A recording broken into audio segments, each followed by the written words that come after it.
जाहिर सी बात है कुछ लोग बहुत जल्दी उठे होंगे और यहाँ आते आते एक भावना ये भी होती है कि पहुँच गए। तो ये भी ठीक है अभी तक तो, लेकिन अब जागने का समय है।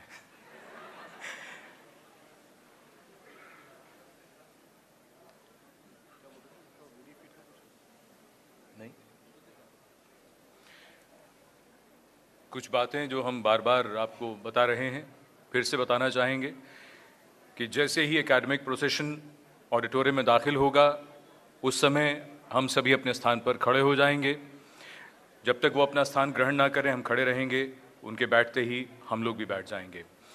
जैसे ही प्रधानमंत्री सभागार में यानी ऑडिटोरियम में आएंगे हम उनका सम्मान करने के लिए अपने स्थान पर खड़े होंगे और इन्वोकेशन के बाद यानी आवाहन के बाद क्लैपिंग यानी तालियां नहीं बजाएंगे और जब प्रधानमंत्री प्रस्थान करने लगेंगे तो उनके आदर में, उनके सम्मान में हम तालियों से स्वागत करते हुए अपने स्थान पर खड़े होकर उनको विदाई देंगे और उसके बाद भी ये दीक्षांत समारोह जारी रहेगा। बस इतनी सी बातें हैं। कुछ और जो ज़रूरी बातें हैं वो फिर कार्यक्रम जब समाप्त होने लगेगा हम आपको उस समय बता देंगे। उम्मीद है सभी अपने स्थान पर बैठ चुके हैं, किसी तरह का कोई संदेह किसी के मन में नहीं है। बहुत धन्यवाद।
सभी अपना स्थान ग्रहण कर लें।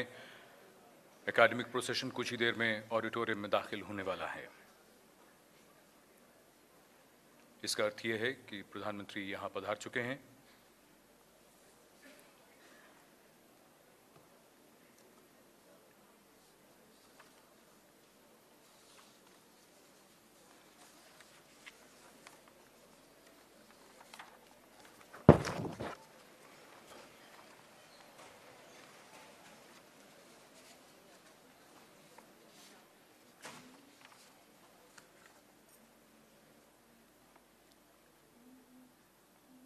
एकेडमिक प्रोसेशन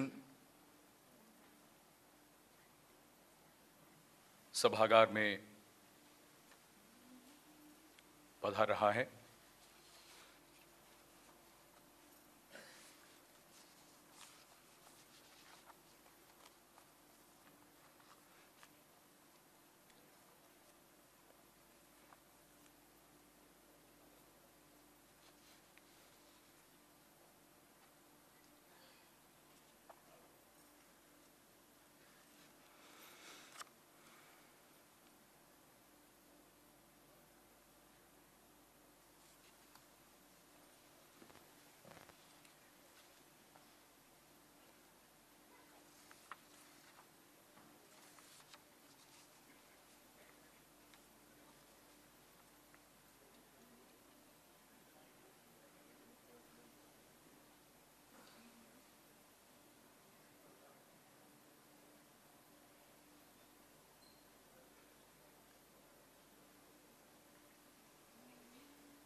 माननीय प्रधानमंत्री जी का आगमन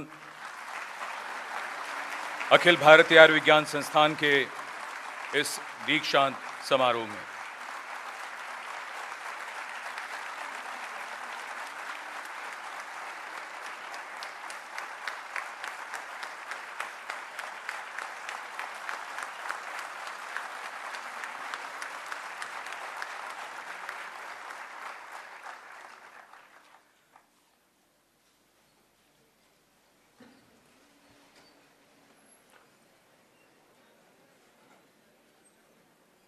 नमस्कार देवी और सज्जनों।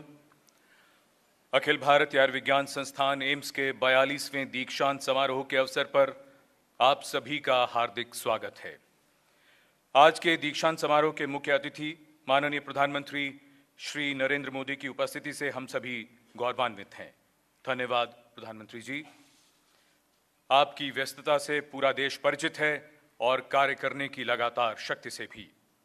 आपने तो स्वयं कहा भी है कि अगर हम 12 घंटे काम करेंगे तो आप 13 घंटे, हम 13 घंटे काम करेंगे तो आप 14 घंटे। यहां इस सभागार में आपकी उपस्थिति से ऊर्जा का स्तर कई गुना बढ़ गया है। स्वास्थ्य और चिकित्सा के इस केंद्र में आपकी इस ऊर्जा का मंत्र हम भी जानना चाहेंगे। आचार्य चाणक्य ने कहा है, शैले शैले न माणक्यम मौक्तिकम न गजे गजे साधवो ना ही सर्वत्र चंदनम ना वने वने। यानी हर पर्वत पर रत्न नहीं मिलते, हर हाथी के पास गजमुक्ता मणि नहीं होती, सच्चे साधु सब जगह नहीं मिलते और चंदन के वृक्ष हर वन में नहीं होते। इसी तरह एम्स जैसे संस्थान भी हर जगह नहीं होते।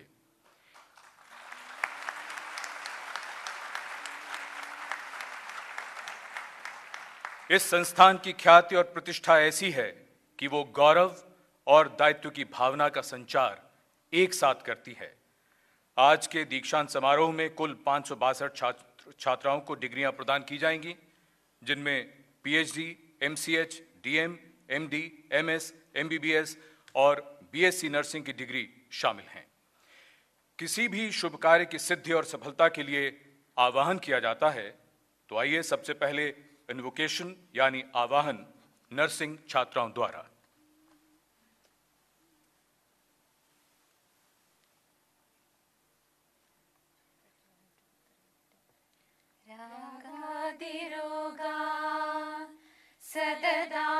सतदानुशक्ता रागादिरोगान्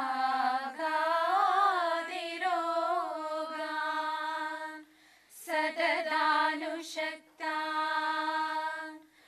अशेषकाया प्रवृदानशेषा औत्सुक्यमोहा हृदिदाञ्जगा योगपूर्ववैद्याय नमोऽस्तु तस्मै नमोऽस्तु तस्मै नमो नमः नमो नमः नमो नमः नमो नमः न कामयेऽहं गतिमेश्वरात् परा न कामयेऽहं गतिमेश्वरात् परा अष्टधियुक्ता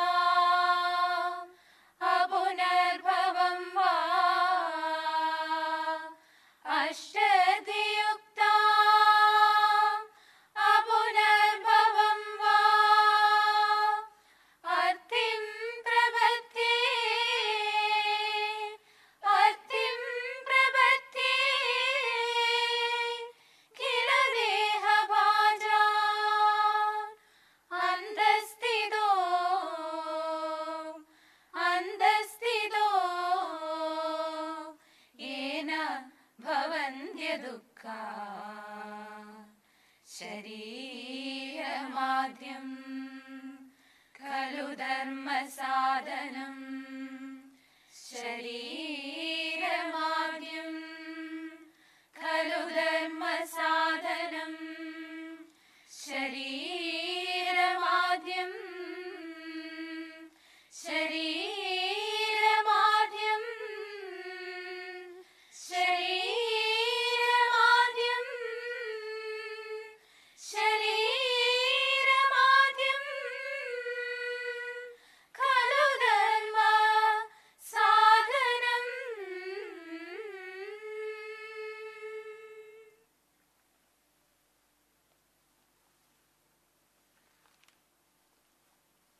और अब आगे की कार्रवाई के लिए हम अनुरोध करते हैं एम्स के निदेशक प्रोफेसर MC मिश्रा से।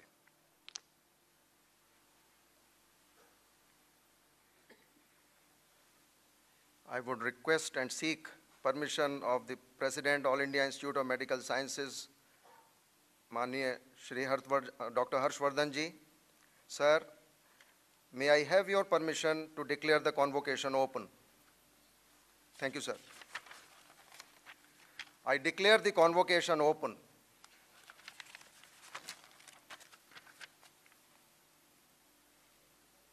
माननीय भारत गणराज्य के माननीय प्रधानमंत्री Shri Narendra Modi ji,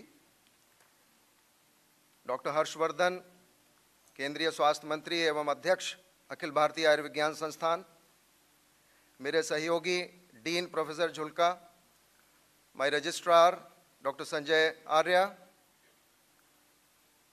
former senior faculty members of AIIMS, other faculty members of the AIIMS, my colleagues, distinguished institute body members, ambassadors, other invited guests, officials from the ministry, मेरे छात्र और छात्राएं, ladies and gentlemen, I'll just take you through a brief director's report on this occasion for the view of our Honorable Prime Minister. This is 42nd convocation of AIIMS. We are honored with the presence of the Prime Minister. Sir, the All India Institute has 3 mandates: the education, research, and patient care. We have a strong undergraduate program. We are awarding degrees to 562 successful candidates in this convocation. AIIMS is known for its excellence in medical education and has been termed and ranked #1 over last consecutive 14 years. We have two-way tele-video conferencing between AIIMS and other institutions in the country and overseas. We have introduced new academic courses, got approval during the last financial year, which will be starting very soon. There are training opportunities at AIIMS for Indian citizens as well as foreigners who come as a WHO fellows and also foreign students who come for elective training. We have a strong research group in basic and para-basic sciences. And over the years, extramural grants have grown in size by the faculty of All India Institute. So are the publications. And following the research at All India Institute, we have had impact upon the national policies over the last 60 years. We have a donor bone marrow registry for the first time at AIIMS. And also, we are tackling corneal opacity, the blindness, through our Center of Excellence for Stem Cell Research at RP Center. We have WHO collaborating centers, starting from neonatology to oral health recently. And also we are collaborating with our neighbors in SAARC countries, that is Afghanistan, Nepal, Bhutan, and Bangladesh. We have collaborations with countries globally.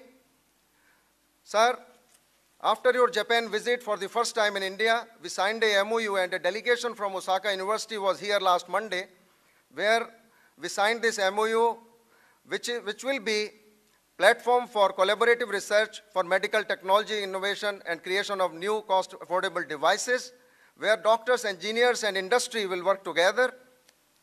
We had a visit from the Australian Prime Minister recently, where we are undergoing collaboration for developing trauma system in India.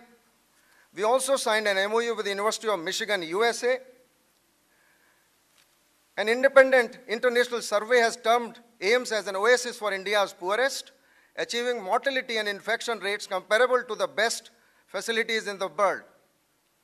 And AIIMS has been termed as the #1 hospital in the country, comparing both AIIMS and other corporate and other private institutions. AIIMS Hospital has around 2,500 beds and 2.8 million patients visit of outpatients every year. We admit over 200,000 patients and conduct 150,000 operative procedures. Corneal transplantation, as I mentioned, we will be very soon having this as standard of care through stem cell research. Cardiothoracic Center has made its name, and so has the Neurosciences Center.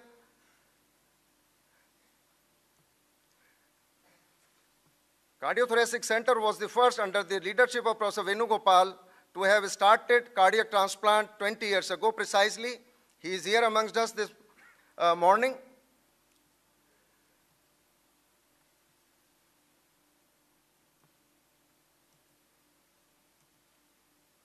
And Neurosciences Center also has established state-of-the-art training facility at the Neurosciences Center at AIIMS, where the minimally invasive surgery is shown. Newer technology at affordable cost is offered at Gamma Knife for brain, robotic-assisted surgery in neurology and other specialties. We have modern state-of-the-art radiotherapy facilities and also diagnostic facilities like besides CT scan, MRI, we have mobile CT scan, O-arm, and new operative MR, which is for the neurosurgical procedures. Newer areas of research we are exploring in nanotechnology and regenerative medicine. In diagnostics, we are exploring possibilities of establishing molecular and genetic diagnostics. We are going to have a new National Cancer Institute at our AIIMS 2 campus in Jhajjar with 700 beds. We have a modern dental center at AIIMS. There is a rural center which is located 50 kilometers from here in Haryana, Ballabgarh, Haryana. And the latest addition to AIIMS family is the JPN Apex Trauma Center, where we have pilot study was done to use a call center based approach and appointment system, digital emergency department, where we have the live statistics on the website. The next challenge before us is the digitization of the AIIMS, which is being undertaken. Sir, I would like to tell you that third commonest cause of death in all ages and consumes 3% of our GDP is the trauma. And if you look at, we have handled most of the difficult cases at trauma center. This young male was brought very recently with an open chest. He sustained this injury at the roadside. If we compare the traffic fatalities with the world globally, India has doubled that of USA and France, that is 30 per 100,000. And I would tell you that none of the cancer have that kind of incidence in India. If we look at the WHO projections for the globally, the road traffic injuries are going to go up to number 3 position after ischemic heart disease and unipolar depression, that is mental disorders. So one can imagine the magnitude we are going to face in coming years. Sir, the trauma has a trimodal death distribution. The first peak is when people die on the scene of accident, and that is where we would like to have your intervention. And I would mention here the Swachh Bharat Abhiyan. The same way we need to focus and push on the injury prevention in the country. Sir, in the end, I would say the future for us is very bright under your leadership. What we are aiming at AIIMS in the next 2 to 5 years, the increased number of indoor bed capacity by 5,000 in next coming 2 to 4 years, pushing frontiers for developing regenerative medicine and nanomedicine, next generation genomic sequencing for cancer and other genetic disorders. And at national level, sir, and our president is also here, who is the health minister of the country, to declare injury as the National Injury Control and Prevention Program.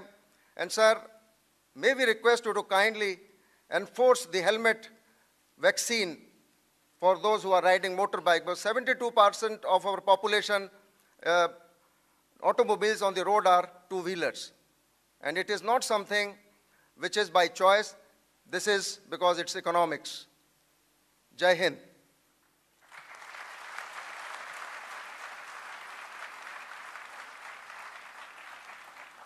धन्यवाद professor Mishra.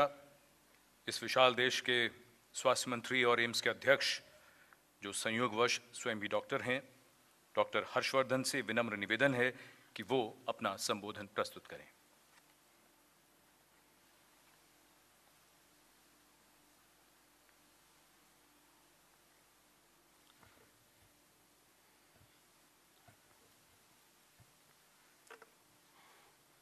Respected Prime Minister Shri Narendra Modi ji, Director of AIIMS Dr. Mishra, Dean of AIIMS Dr. Julka, Registrar of AIIMS Dr. Sunil,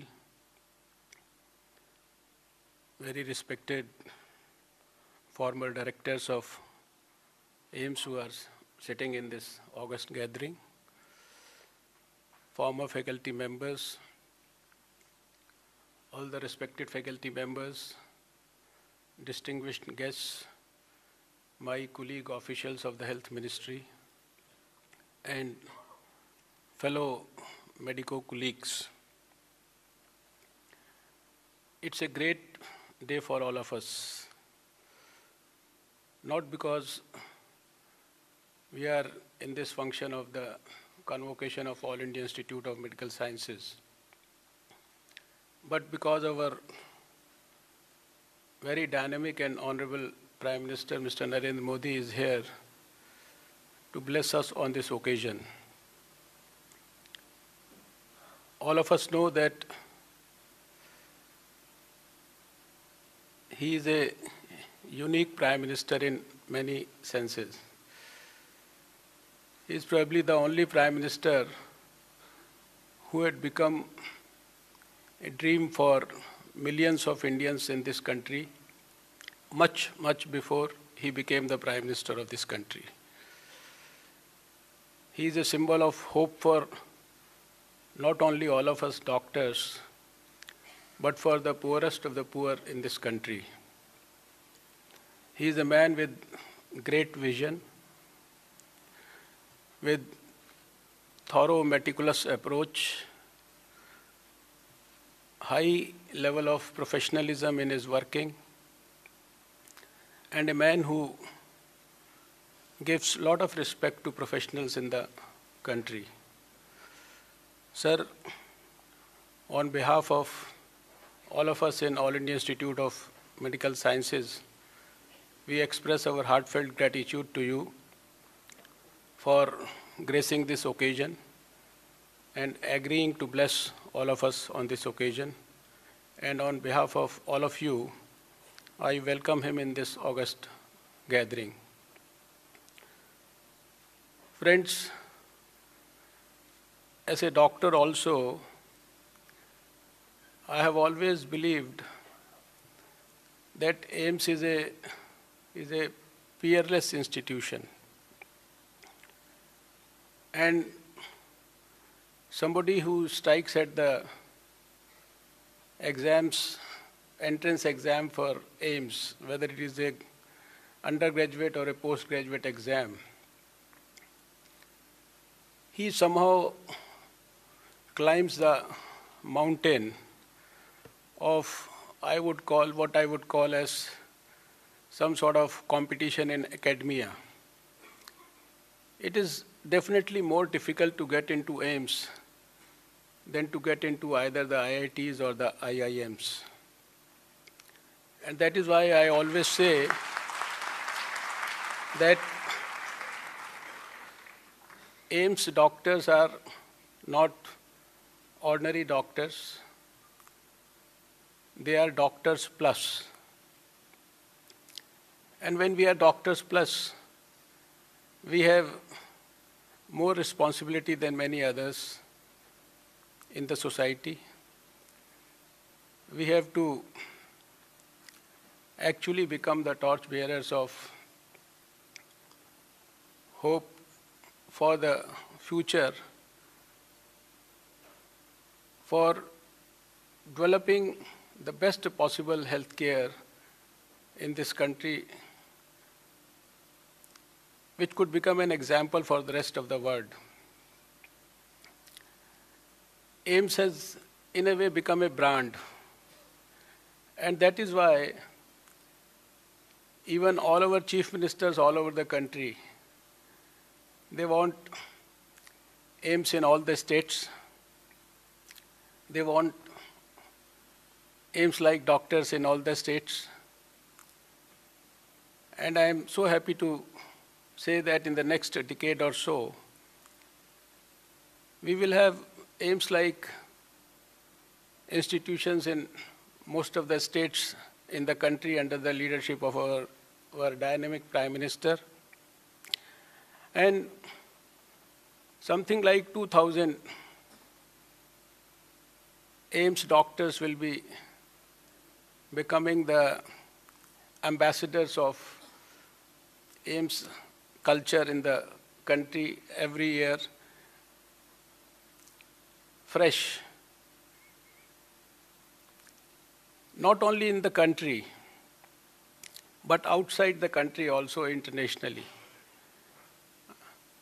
I was trying to assess the records, and I found that it's almost 40 to 50% of the AIIMS doctors. They are settled abroad. Whether you call it fortunately or unfortunately, I don't know. But during the first 15 years itself, 87% of the AIIMS doctors, they went and settled abroad, 90% of them in USA itself. And today also, the figure is something like 40% doctors going away after having completed their education. The list of illustrious luminaries of the AIIMS is also growing very fast all over the world.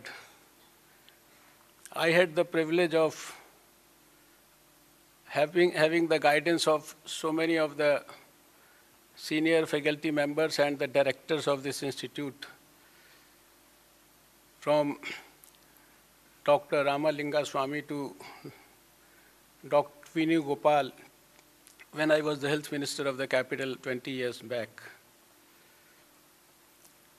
I always recall with a lot of respect how much grace and dignity your old Amazonian Deepak Chopra has brought to the rest of the world by ensuring that holistic medicine, which has roots in India, is marketed so well to the rest of the world. And he has drawn so much of international attention for integrating a model of Ayurveda, yoga, and Western medicine. Many of the AIIMS graduates have now gone into IAS also. I recall Dr. Sheena Agarwal, she probably topped in 2012 AIIMS exam. I call you very privileged because you enjoy something like 1,300 crores of budget which is spent on AIIMS in New Delhi every year. I was asking Dr. Mishra what is our manpower, so he could tell me that it is something like 13,000 right now with a faculty of 700 teachers. And when I compare the student-teacher ratio here, which is quite low with the other medical colleges, and when I compare the scene in the dissection hall, where every dissection table will have only 6 students, while the country's average is something like 4 to 40 per dissection table right now. I always feel that it is a privilege of the highest order to have got the God's blessing to become a doctor and then a doctor in All India Institute of Medical Sciences. Friends, on this very auspicious occasion, I would wish all of you good luck and hope that you will live up to the expectations of the country. We expect you to create models within the society, the place wherever you go. Everybody in the community should feel proud and happy that there is a AIIMS doctor or AIIMS product which has come to our locality. There is a doctor who is not only after prescribing medicines and wanting to have his clinic or nursing home or hospital flooded, but there is a doctor in the community whose presence has ensured that the diseases have started disappearing, the preventive and positive health movement has started improving, and I'm sure that if each one of you will start out of the box thinking and start working on it, in times to come, the first delivery of a successful health for all model for the rest of the world will certainly be delivered by India only. And this will be an example which will be worth emulating by the rest of the world. With these few words, I close here, again praying to God for the health of the nation and for a better health of all of you, and convey my heartfelt respects to all the senior medical colleagues, faculty members, former teachers, former directors, all of them whom I wished I could name, but there are so many of them, the time doesn't permit me to convey my respects to them personally. Thank you, all of you. Wish you all good luck.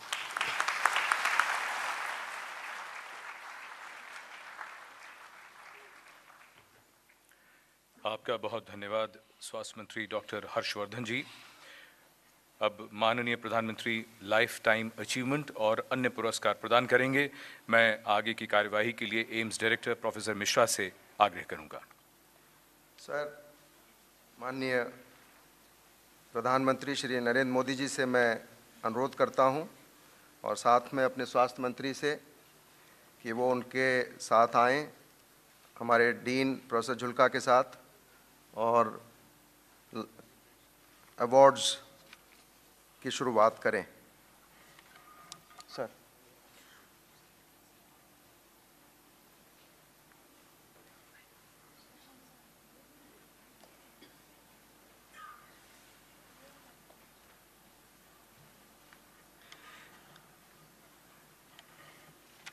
Awards की श्रृंखला में हम सबसे पहले शुरुआत करेंगे जो पहली बार हम अखिल भारतीय आयुर्विज्ञान संस्थान की में पहली बार हमने अपने फॉर्मर सीनियर फैकल्टी मेंबर्स को सम्मानित करने का निर्णय लिया है। उस श्रृंखला में मैं अनुरोध करूंगा प्रोफेसर जीपी तलवार से वो आएँ और अपना लाइफ टाइम अचीवमेंट अवार्ड प्रधानमंत्री से ग्रहण करें।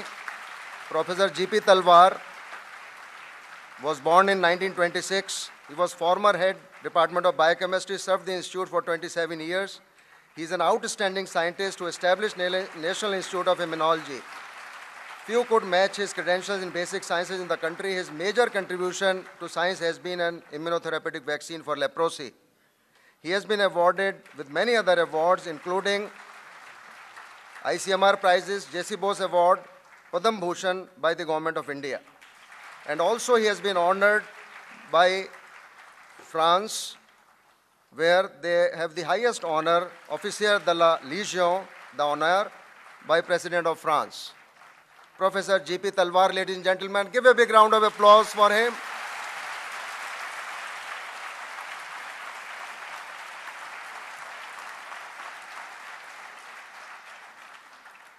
मैं अनुरोध करूंगा प्रोफेसर जे.एस. गुलेरिया से कि वे मंच पे आएं। Professor JS. Guleria, born in 1927, former dean and head of the Department of Medicine at the Institute over 31 years. He is an outstanding physician, still active in clinical practice, has made tremendous impact on thousands of students practicing around the world. He has received B.C. Roy Awards, IMA National Professor of Medicine, ICMR Oration Awards, Padam Shri by the Government of India. Ladies and gentlemen, give a big round of applause for Professor J.S. Guleria.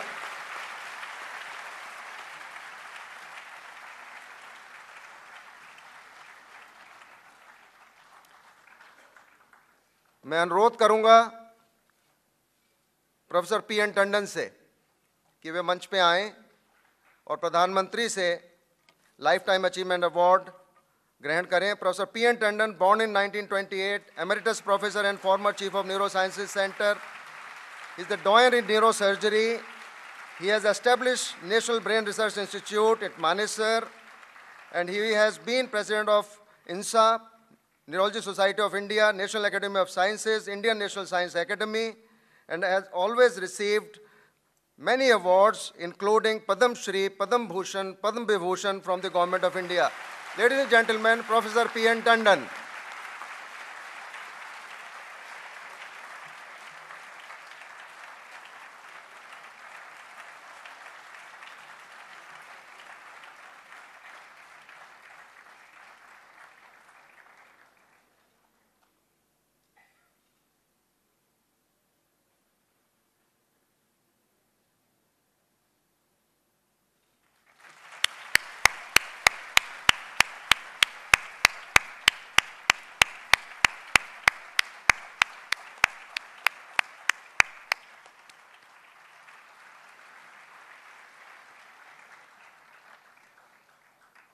मैं अनुरोध करूंगा professor स्नेह भार्गव से मंच पे आने के लिए।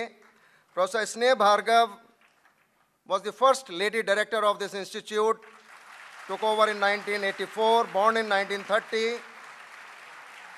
In her times, she was the most sought for person in the radio diagnosis, and people will say that she actually can give the histological diagnosis on imaging.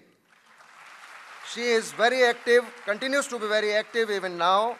Thank you so much, ma'am, for being with us. She has received many awards in her career, including prestigious Padam Shri in 1991 by President of India, by Government of India. Ladies and gentlemen, Professor Sneha Bhargav.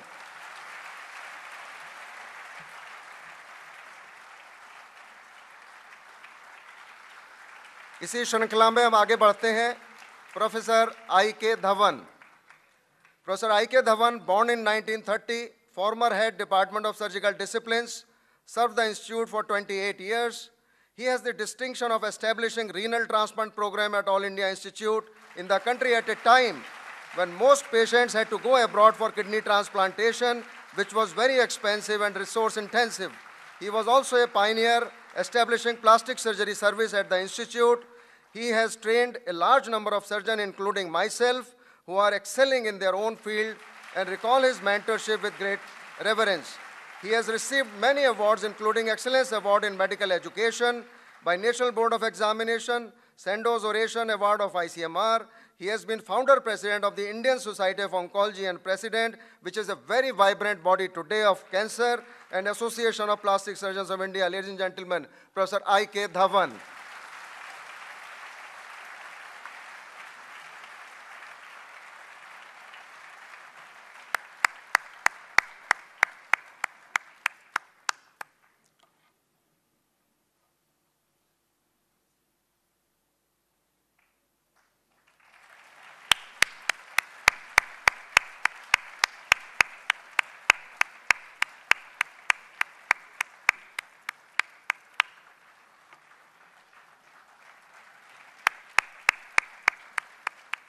इसी श्रृंखला में last but not the least, ladies and gentlemen, Professor P. Venugopal does not need any introduction.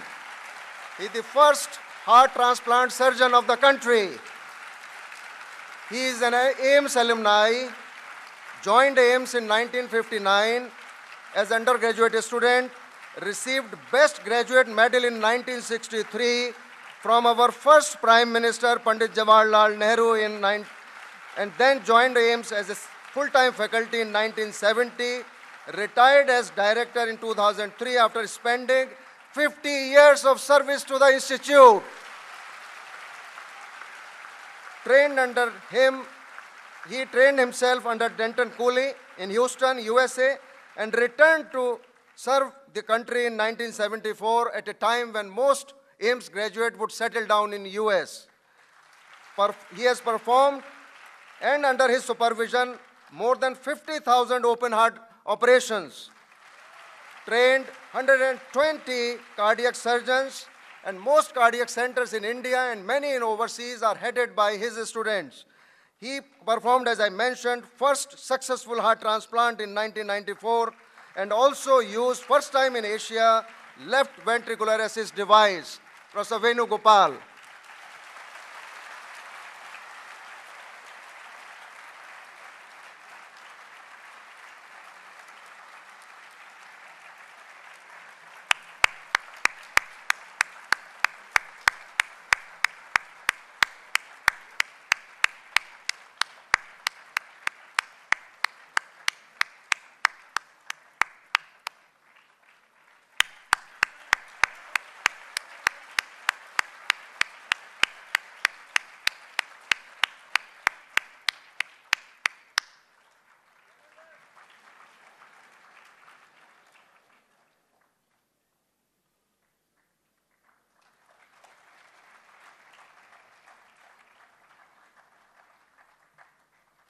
इसी श्रृंखला में awards और prices की श्रृंखला में हम आगे बढ़ते हैं, और अब मैं माननीय मुख्य अतिथि से अनुरोध करूंगा कि वो हमारे जो मेधावी छात्र और छात्राएं हैं उनको प्राइजेस, मेडल्स, बुक प्राइजेस प्रदान करें, और मैं डीन प्रोफेसर झुल्का से अनुरोध करूंगा कि अवार्डीज को मुख्य अतिथि के सामने प्रस्तुत करें. Institute Medal 2013 for the best MBBS graduate is awarded to Ravi Sharma. Ravi Sharma is also awarded Delhi Medical Association Medal for the best all-round MBBS student. New Zealand High Commissioner's Book Prize Award 2013 in Community Medicine. Institute Book Prize for securing highest marks in pediatrics, surgery, and community medicine. Ravi Sharma. Big round of applause, boys and girls.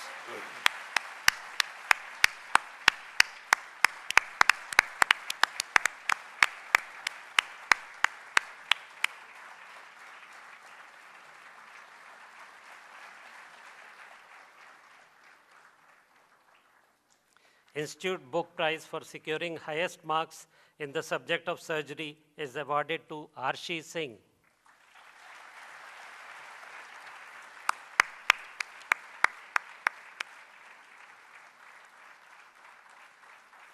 Institute Book Prizes for securing highest marks in the subject of microbiology, pharmacology, forensic medicine, and pathology are awarded to Manoj Kaur Grewal.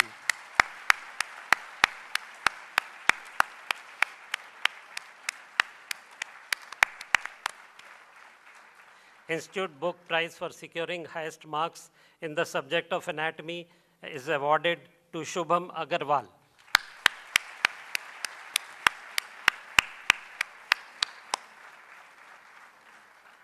Institute Book Prize for securing highest marks in the subject of physiology is awarded to Twinkle Parekh and Sukhman Shergill.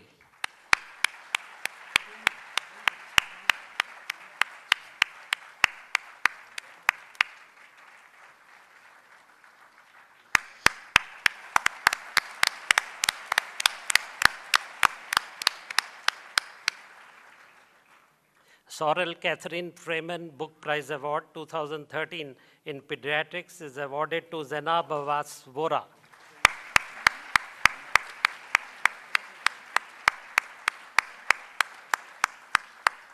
Dr. Satyanand Medal 2013 in Psychiatry is awarded to Swarandeep Singh.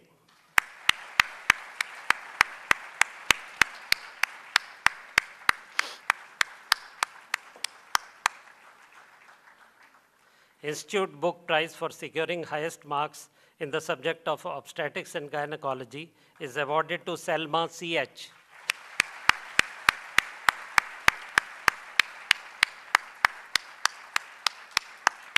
Sardari Lal Kalra Medal 2012 for the best MBBS student in microbiology is awarded to Nikhil Mehta.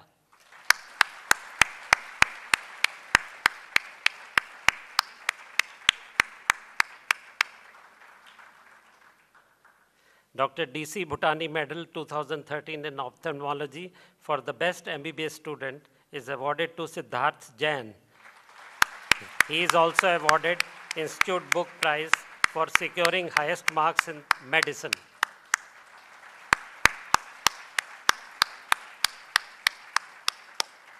Dr. B.S. Narang Medal 2013 in biochemistry to the best first professional MBBS student is awarded to Tarang Krishna.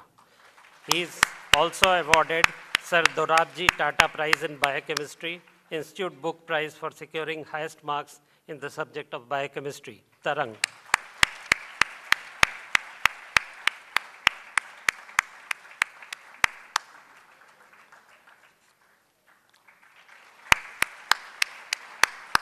Dr. B.S. Narang Medal 2013 in biochemistry to the best first professional MBBS student is awarded to Aditya Gupta.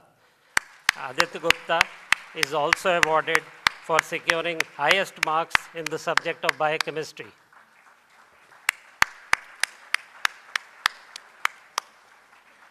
Mrs. Pramda Bajaj Book Prize Award 2013 for Best BSc Honours Nursing Student in the subject of Community Health Service is Sneha Nelson. Dr. N.G. Gardekar Book Prize Award 2013 in Nursing for securing highest marks in BSc Honours Nursing exam is awarded to Sunu Anna Punos.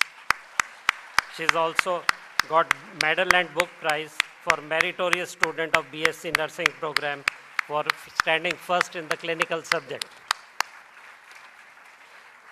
Shri Madhav Das Bijlani Book Prize Award 2012 to the best BSc Honours Nursing student in the subject of Anatomy and Physiology is awarded to Preyasi.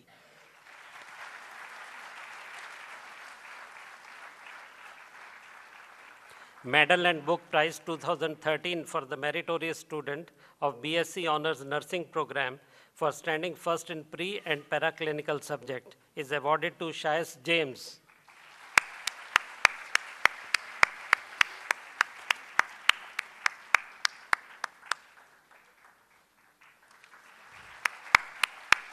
Institute Book Prize for BSc Nursing post-certificate student standing first in final examination is awarded to Nimi Dominic.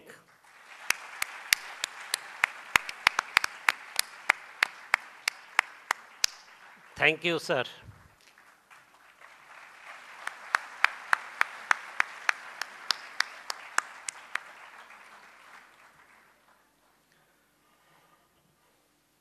आज मुझे स्वयं अपने behalf पे एवं समस्त AIIMS परिवार की ओर से अत्यंत लोकप्रिय, यशस्वी एवं प्रभावी भारत गणराज्य के माननीय प्रधानमंत्री श्री नरेंद्र मोदी जी का हार्दिक अभिनंदन एवं स्वागत करने का गौरव मिला है। हम सभी आपके हृदय से आभारी हैं। आपने अपने एक उद्बोध में कहा है, जब पानी का आधा गिलास भरा होता है, कुछ लोग ये कहते कि आधा गिलास खाली है। आपने बताया कि आधे गिलास में हवा होती है और आज हम सब जानते हैं स्वच्छ हवा का क्या महत्व है। हम सभी आपके सहज एवं सकारात्मक सोच से भली भांति अवगत एवं प्रभावित हैं। माननीय प्रधानमंत्री जी, हम डॉक्टरों के समक्ष संज्ञानहीन शरीर में चेतना लौटाने की चुनौती कई बार आती है, लेकिन इनमें से कुछ अवसर सरल होते हैं और कुछ जटिल, जब हम चेतना नहीं लौटा पाते हैं। लेकिन संपूर्ण भारत राष्ट्र को जगाने एवं स्फूर्ति से भरने का और विकास के माध्यम से जोड़ने का जो भगीरथी प्रयास का बीड़ा आपने स्वीकार किया है, हम सब आपके शुक्रगुजार हैं।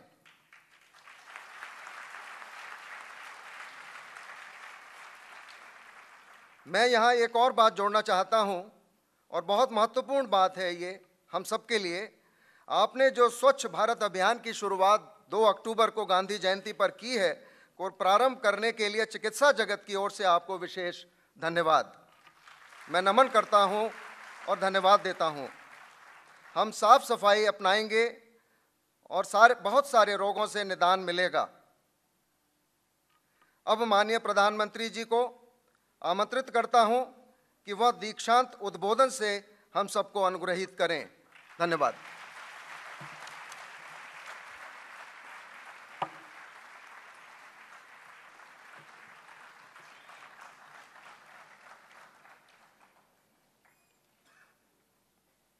मंत्रिपरिषद के मेरे साथी डॉक्टर हर्षवर्धन जी,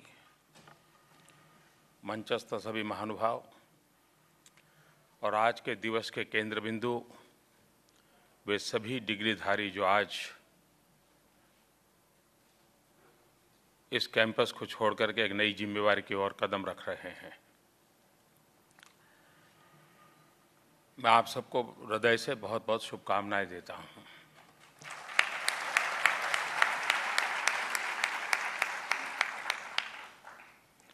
मैं कभी अच्छा स्टूडेंट नहीं रहा हूं और न ही मुझे इस प्रकार से कभी अवार्ड प्राप्त करने का सौभाग्य मिला है, इसलिए मुझे बहुत बारीकियों का ज्ञान नहीं है, लेकिन इतनी समझ जरूर है कि विद्यार्थी जब एग्ज़ाम होती हैं तो उस हफ्ते बड़ा ही टेंशन में रहता है, बहुत ही गंभीर रहता है, खाना भी जमता नहीं और बड़े तनाव में रहता है। लेकिन आज एक प्रकार से उस सारी झंझटों से मुक्ति का पर्व है और आप इतने गंभीर क्यों हैं?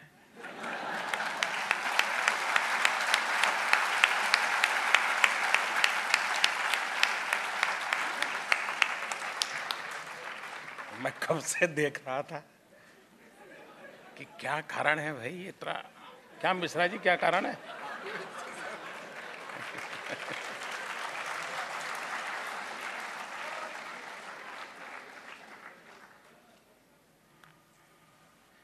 मैं आपसे आग्रह करूंगा कि आप अपने दायित्व पर इससे भी ज़्यादा गंभीर हो, अच्छी चीज़ है, लेकिन जीवन को गंभीर मत बना देना।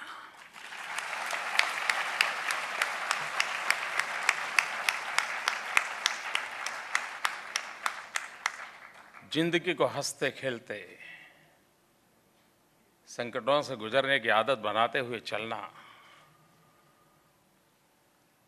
और उसका जो आनंद है वो बड़ा ही अलग होता है। हमारे देश में अगर पुराने शास्त्रों की तरफ देखें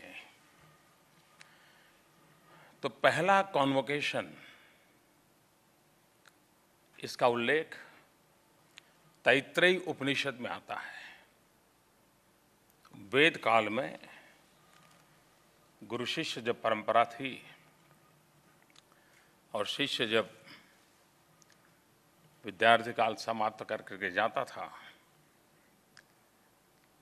तो उसका प्रथम उल्लेख तैत्रेयी उपनिषद में आता है कि कैसे कॉन्वोकेशन की क्या कल्पना थी। वो परंपरा अब भी चल रही है, नए रंग रूप के साथ चल रही है। मेरा एक दो सुझाव जरूर है, क्या कभी हम इस कॉन्वोकेशन में एक स्पेशल गेस्ट की परंपरा खड़ी कर सकते हैं क्या?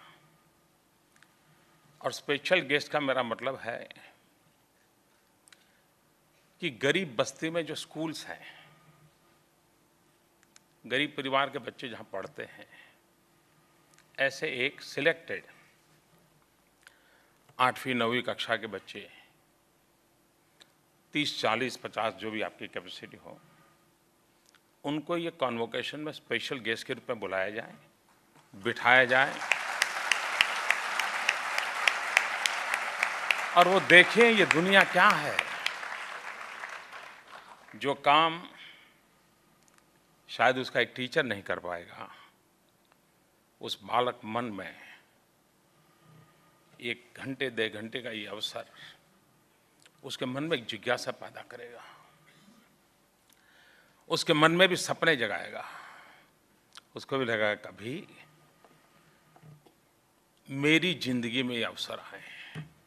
आप कल्पना कर सकते हैं कितना बड़ा इसका इम्पैक्ट हो सकता है।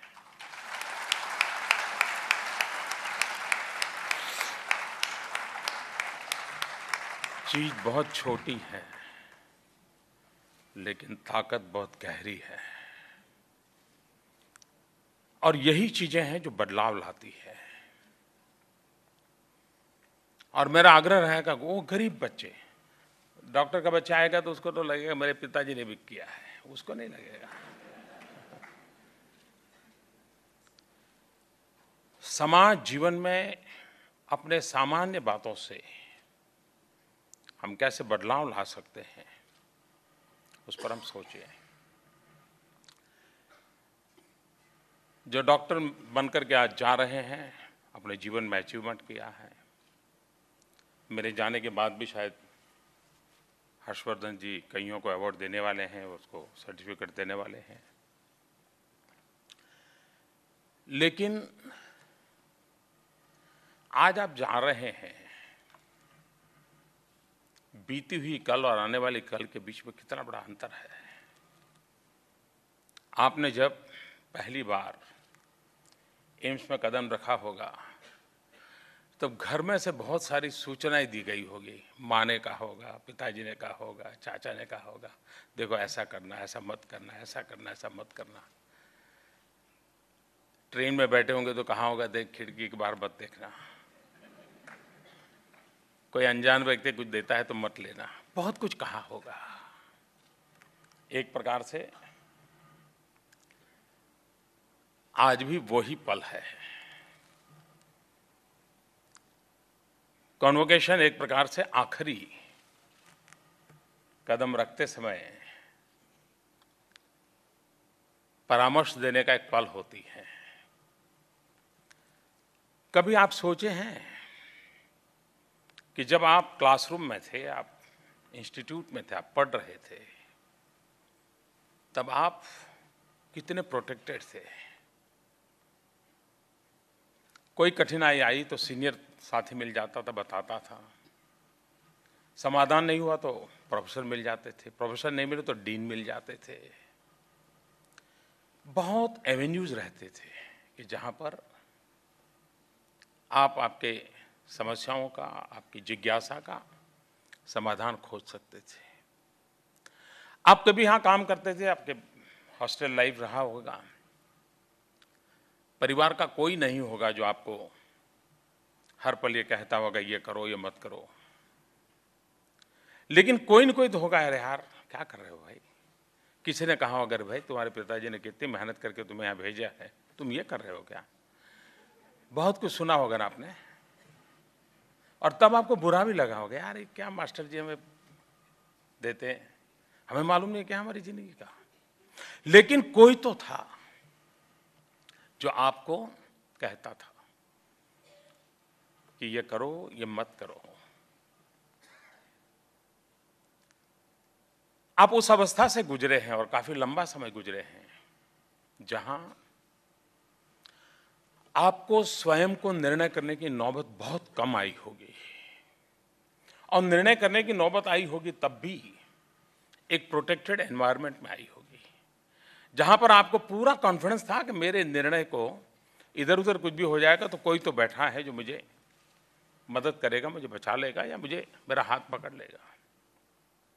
इसके बाद आप एक ऐसी दुनिया में प्रवेश कर रहे हैं जहां कोई आपका हाथ पकड़ने वाला नहीं है, जहां पर कोई आपको ये करो ये मत करो कहने वाला नहीं है, जहां आपका कोई प्रोटेक्टेड एनवायरनमेंट नहीं है। आप एक 4 दीवारी वाले क्लासरूम से एक बहुत बड़े विशाल क्लासरूम में एंटर हो रहे हैं, और तब जाकर के एकलव्य की मानसिकता आवश्यक होती है। एकलव्य को प्रोटेक्टेड एनवायरनमेंट नहीं मिला था, लेकिन उसका लक्ष्य था अचीवमेंट का, और उसने अपनी काल्पनिक सृष्टि की रचना की और काल्पनिक सृष्टि के माध्यम से उसने ज्ञान अर्जित करने का प्रयास किया था। जिस पल खास करके मेडिकल प्रोफेशन के लोग या तो प्रोफेशनल क्षेत्र में जाने वाले लोग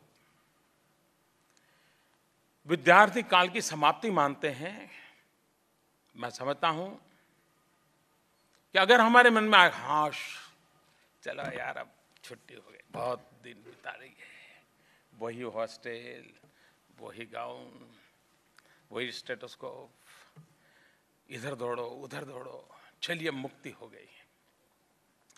जो ये मानता है कि आज एंड ऑफ द जर्नी है उसकी और एक नई जर्नी में एंट्री कर रहा है, मैं समझता हूं अगर ये मन का भाव आया तो मेरा निश्चित मत है कि आप ठहराव की ओर जाकर के फंस जाएंगे, रुकावटों की झंझटों में उलझ जाएंगे। लेकिन अगर आप एक बंद क्लासरूम से एक विशाल क्लासरूम में जा रहे हैं, विद्यार्थी अवस्था भीतर हमेशा रहती है। जिन लोगों को आज सम्मानित करने का मुझे सौभाग्य मिला, 70-80 साल की आयु वाले सभी हैं, लेकिन अगर उनसे आप मिलोगे तो मुझे विश्वास है आज भी मेडिकल साइंस की लेटेस्ट डेवलपमेंट का उनको पता होगा। इसलिए नहीं कि उनको किसी पेशेंट की जरूरत है, इसलिए कि उनके भीतर का विद्यार्थी जिंदा है।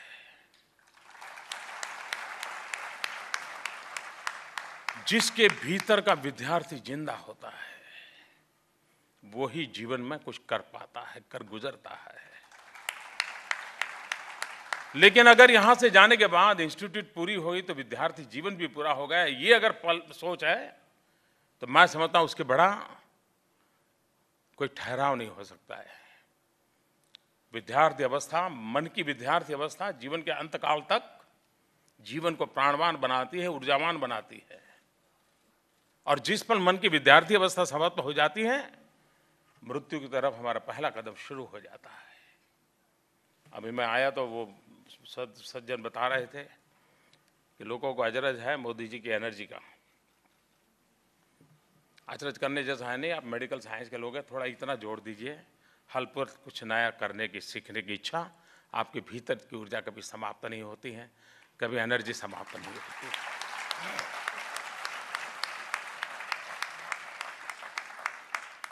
आपकी स्थिति कुछ और भी बनेगी जब आप हॉस्टल में रहते होंगे। ओपीडी में आपको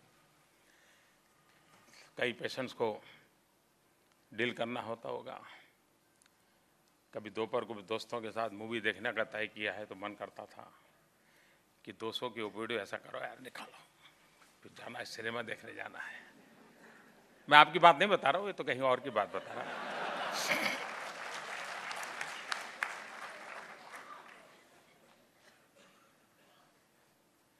और आपने पेशेंट को कहा होगा ये खाना चाहिए, ये नहीं खाना चाहिए, इतना खाना चाहिए, इतना नहीं खाना चाहिए, सब कहा होगा।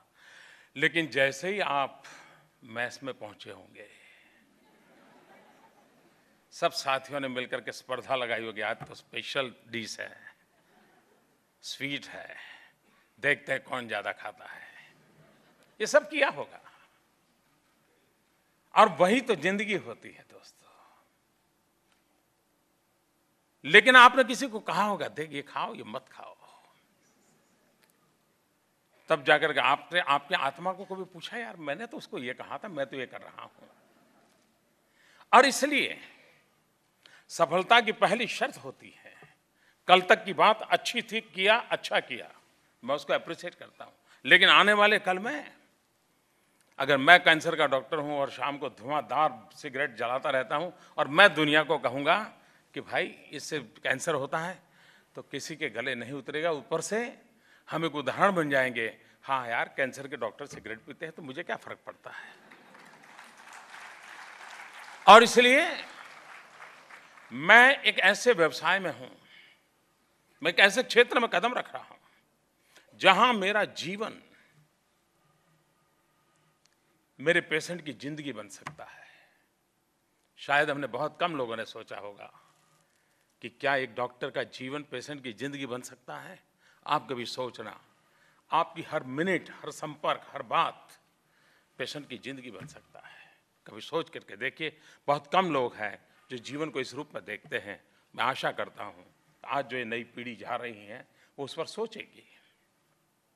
उसी प्रकार से हम डॉक्टर बने, कभी अपनी ओर देखें, क्या आपके पिताजी के पास पैसे थे इसलिए आपने पाया? क्या आपके प्रोफेसर बहुत अच्छे थे इसलिए सब हुआ? क्या सरकार ने बहुत बढ़िया इमारत बनाई थी, एम्स बन गया था, इसके कारण हुआ? आप थोड़े मेहनती थे इसलिए हुआ? अगर यही सोच हमारी सीमित रही तो शायद हमें जिंदगी पर देखने का हमारा दृष्टिकोण पूर्णता की ओर हमें नहीं ले जाएगा। कभी सोचिए, यहां पर जब पहले दिन आए होंगे, कोई ऑटो रिक्शा वाला या कोई टैक्सी वाला होगा जिसने आपने मदद की होगी, बहुत अच्छे ढंग से आपको यहां लाया होगा, पहली बार दिल्ली में कदम रखा होगा बहुत ने। तो क्या आज उस स्थिति को प्राप्त करते समय आपकी जीवन की यात्रा का पहला चरण जिस ऑटो ड्राइवर के साथ किया, उस टैक्सी वाले के साथ किया, क्या कभी स्मरण आता है? एग्जाम के दिन रहे होंगे, थकान महसूस हुई होगी, रात को 12 बजे पढ़ते पढ़ते कमरे से बाहर निकले होंगे, ठंड की मौसम होगी और एक पेड़ के नीचे कोई चाय बेचने वाला बैठा होगा, आपका मन करता होगा चाय मिल जाए तो अच्छा होगा, रात भर पढ़ना है। और ठंडी रात में सोए हुए उस पेड़ के नीचे सोए हुए चाय बेचने वाले को आपने जगाया होगा, यार चाय पिला दे यार, और उसने अपना चेहरा बिगाड़े बिना आप डॉक्टर बने इसलिए, आपकी एग्जाम अच्छी जाए इसलिए, ठंड में भी जग करके कहीं से दूध ला करके आपको चाय पिलाई होगी, तब जाकर के आपकी जिंदगी की सफलता का आरंभ हुआ होगा। कभी कभार एक आध प्यून भी, कोई पैरामेडिकल स्टाफ का एक बूढ़ा व्यक्ति जिसके पास जीवन का अनुभव का तजुर्बा होगा, उसने कहा होगा नहीं साहब, सिरिंज को ऐसे नहीं पकड़ते, ऐसे पकड़ते हैं। हो सकता है क्लासरूम का वो टीचर नहीं होगा, लेकिन जिंदगी का वो टीचर बना होगा। कितने कितने लोग होंगे जिन्होंने आपकी जिंदगी को बनाया होगा। एक प्रकार से एक बहुत बड़ा कर्ज लेकर के आप जा रहे हैं। अब तक तो अवस्था ऐसी थी कि आपका कर्ज लेना हक भी था, लेकिन अब कर्ज चुकाना जिम्मेवारी है।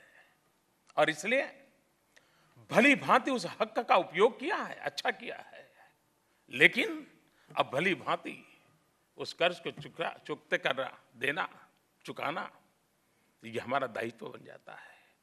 और उस दायित्व को हम पूरा करें। मुझे विश्वास है कि हम समाज के प्रति हमारा एक दायित्व अपने प्रोफेशन में आगे बढ़ते हुए भी निभा सकते हैं।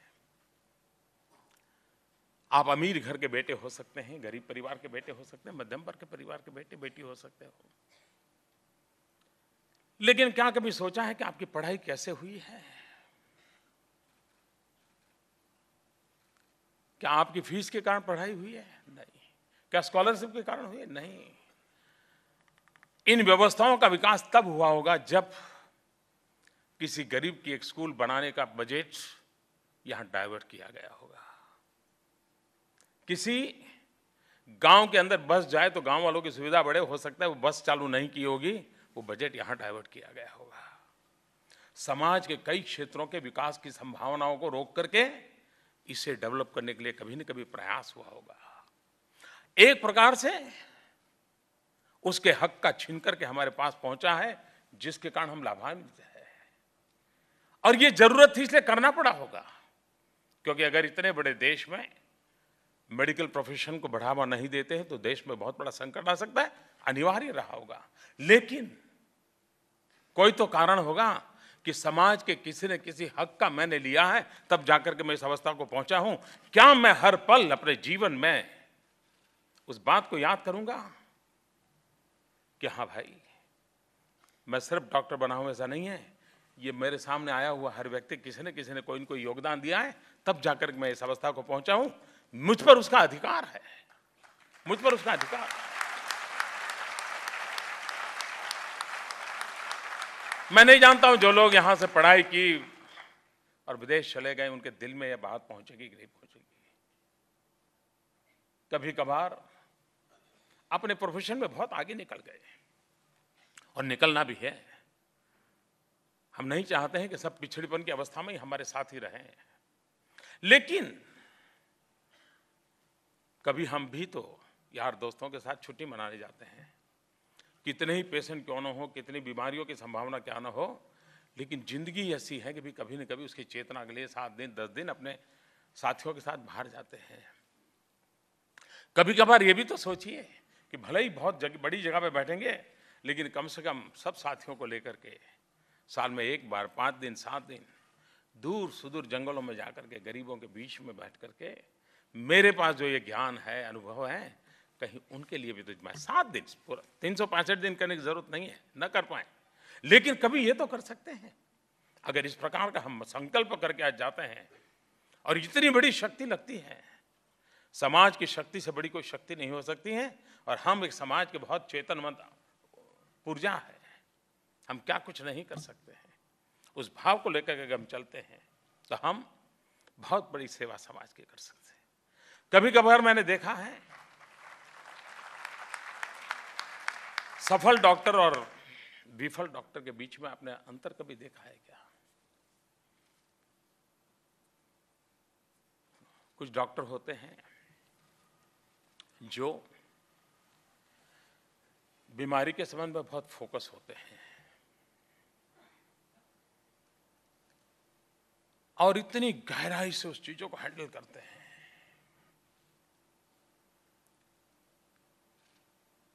और उनके प्रोफेशन में उनकी बड़ी तारीफ होती है। भाई देखिए, इस विषय में तो इन्हीं को पूछिए, कंसल्ट करना है तो उनको पूछिए। लेकिन कभी कभार उसकी एक सीमा आ जाती है। दूसरे प्रकार के डॉक्टर होते हैं। वे बीमारी से ज्यादा बीमार के साथ जुड़ते हैं। ये बहुत बड़ा फर्क होता है। बीमारी से जुड़ने वाला बहुत फोकस एक्टिविटी करके बीमारी को ट्रीट करता है, लेकिन वो डॉक्टर जो बीमार से जुड़ता है वो उसके भीतर बीमारी से लड़ने की एक बहुत बड़ी ताकत पैदा कर देता है। और इसलिए डॉक्टर के लिए ये बहुत बड़ी आवश्यकता होती है कि वह उस इंसान को इंसान के रूप में ट्रीट कर रहा है कि उसके एक पुर्जे को हाथ लगा रहा है जिस पुर्जे की तकलीफ है। तो मैं नहीं मानता हूं कि वो डॉक्टर लोकप्रिय बन सकता है, वो सफल हो सकता है। डॉक्टर का लोकप्रिय होना बहुत आवश्यक होता है, क्योंकि सामान्य व्यक्ति डॉक्टर के शब्दों पे भरोसा करता है। हमें भी अंदाज नहीं होता, हम कह देते हैं कि देखो भाई जरा इतना संभाल लेना, और बहुत पेशेंट होते हैं जो उसको एक शब्द यानी घोषवाक्य मान करके जिंदगी भर उसको स्वीकार कर लेते हैं।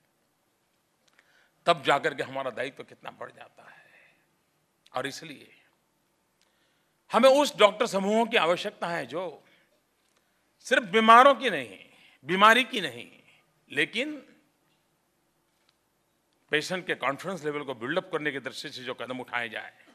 और मैं नहीं जानता हूँ, आप जब पढ़ते होंगे तब क्लासरूम में बातें आई होगी, क्योंकि उनके आपको इतनी चीज़ें देखनी होती, शरीर में भगवान ने इतनी चीज़ें रखी हुई है कि उसी को समझते समझते कोर्स पूरा हो जाता है।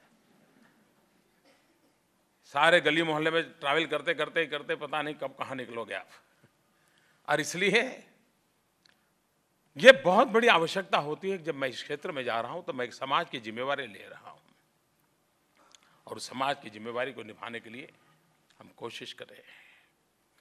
हमारे देश में बाय एंड लार्ज पहले के लोग थे जो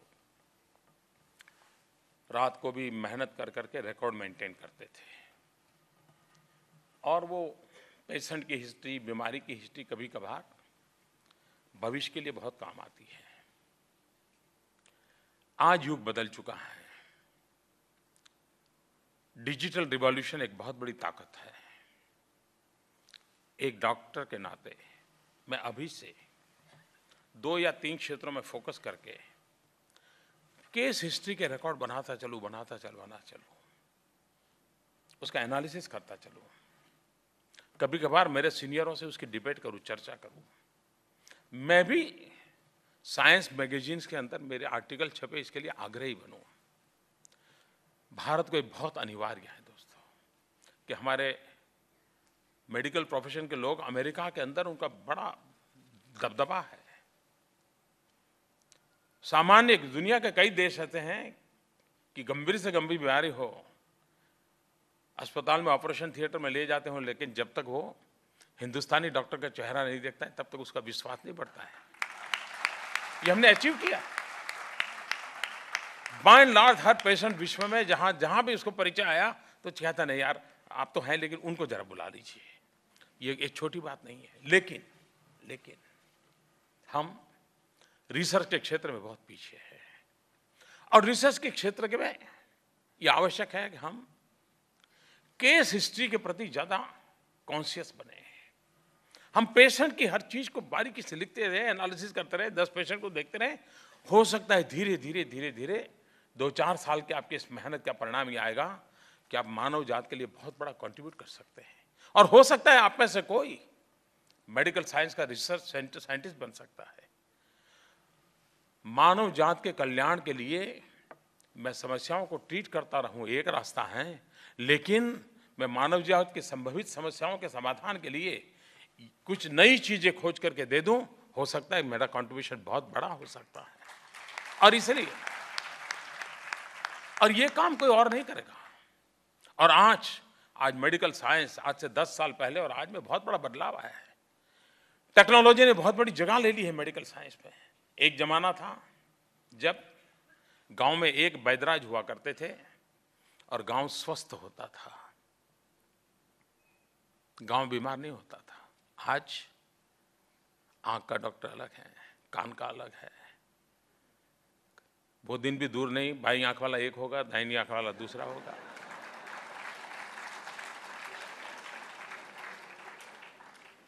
लेकिन एक वज्राज गांव स्वस्थ रहता था, बाएं दाएं सब होने के बाद भी स्वस्थता के संबंध में सवालिया निशान लगा रहता है।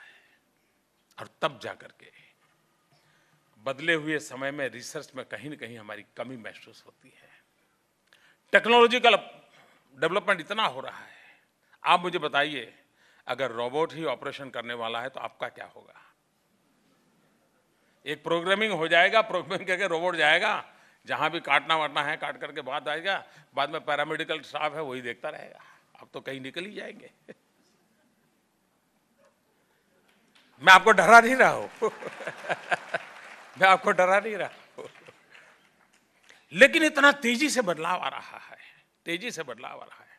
आप में से कितने लोग जानते हैं मुझे मालूम नहीं है, एक बहुत बड़ा साइंस जो कि हम सदियों पहले जिसके विषय में जानकारी बताई जाती थी हमारे पूर्वजों को, वो आज मेडिकल साइंस में जगह बना रहा है। पुराने जमाने में ऋषि मुनियों की तस्वीर होती थी, उसके ऊपर एक ऑरा हुआ करता था। कभी हमको लगता था शायद ऑरा अच्छी डिजाइनिंग के लिए शायद पेंट किया गया होगा, लेकिन आज विज्ञान स्वीकार करने लगा है कि ऑरा मेडिकल साइंस के लिए सबसे बड़ा इनपुट बन सकता है। क्लियन फोटोग्राफी शुरू हुई, जिसके कारण औरों की ऑरा की फोटोग्राफी शुरू हो गई। ऑरा की फोटोग्राफी से पता चलने लगा कि इस व्यक्ति के जीवन में ये डेफिशिएंसी है शरीर में, वो 25 साल के बाद ये बीमारी आ सकती है, 30 साल के बाद ये बात है। ऑरा साइंस बहुत बड़ी मात्रा में डेवलप हो रहा है। आज के हमारे मेडिकल साइंस के साथ जुड़ा हुआ ऑरा साइंस नहीं है।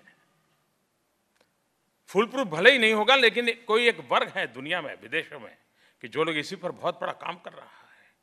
अगर ये ऑरा साइंस स्वीकृति हो गई तो शायद मेडिकल साइंस की पूरी टर्मिनोलॉजी बदल जाएगी। एक बहुत बड़े रिवॉल्यूशन की संभावना पड़ी है।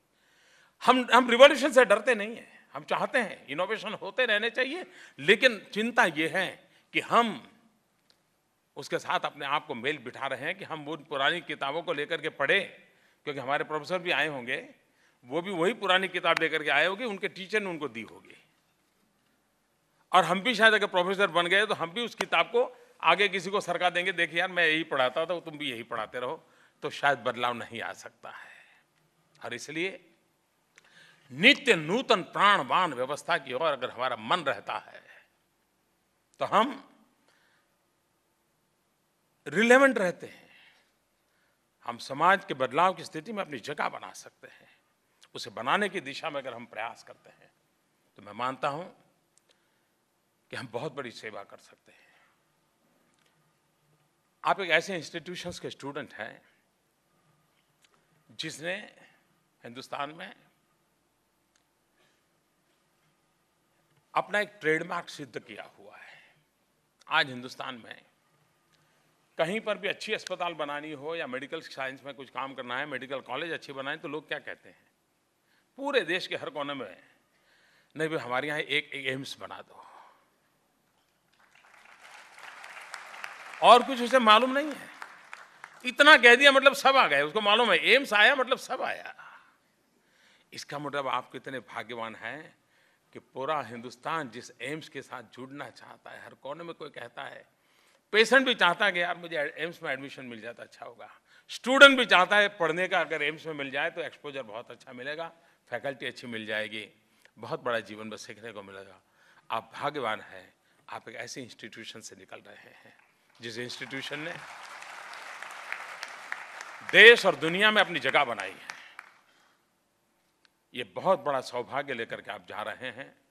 मुझे विश्वास है कि आपके जीवन के माध्यम से भविष्य में समाज को कुछ न कुछ मिलता रहेगा और स्वस्थ भारत के सपने को पूरा करने में आप भी भारत माता के संतान के रूप में जिस समाज ने आपको इतना सारा दिया है उस समाज को आप भी कुछ देंगे, इस अपेक्षा के साथ मैं आज जिन्होंने ये अचीवमेंट पाई है उन सबको हृदय से बहुत बहुत अभिनंदन करता हूँ।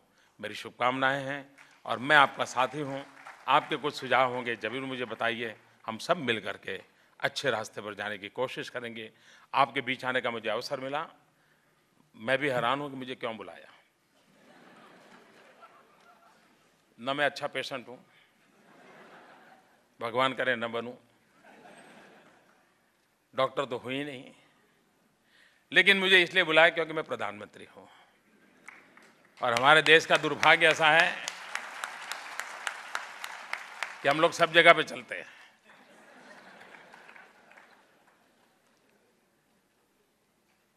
खैर, मुझे आप लोगों को मिलने का अवसर मिला, मैं आपका आभारी हूं। धन्यवाद।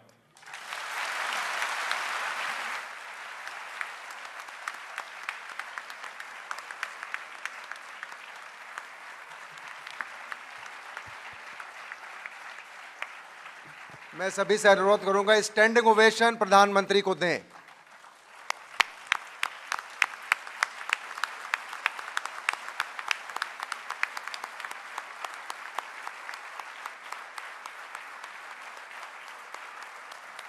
ये स्टैंडिंग ओवेशन ये लाइफ टाइम अचीवर्स के लिए है, उनको समर्पित है।